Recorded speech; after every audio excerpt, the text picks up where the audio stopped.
رشتوں کی رسی تب کمزور ہوتی ہے جب انسان غلط فہمی کے نتیجے میں پیدا ہونے والے سوالات کے جوابات بھی خود ہی بنا لیتا ہے۔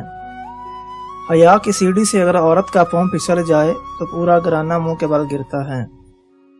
پتہ ہے انسان تاروں کو کب دیکھتا ہے؟ جب اس کا زمین پہ کچھ کھو جاتا ہے۔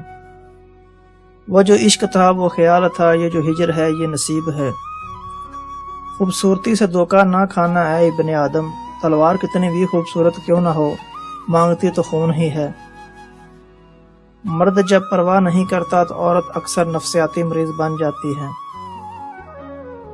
جو ہمارے لیے ہماری ذات سے زیادہ اہم ہوتے ہیں ان کے لیے ہم اتنے بے مول کیوں اور غیر ضروری کیوں ہوتے ہیں؟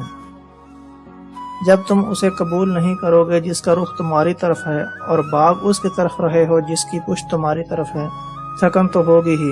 یاد رکھو جو تمہاری طرف آتا ہے وہ بھیجا گیا ہے، اور جو تم سے دور جا رہا ہے وہ تم سے ہٹایا گیا ہے، اس کو قبول نہیں کر پاتے۔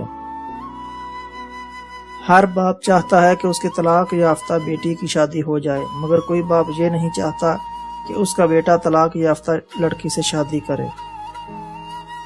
جب کوئی آپ کو چھوڑ جاتا ہے تو اس اذیت کا اندازہ مرد یا عورت کی ذات سے منسلوک نہیں کیا جا سکتا۔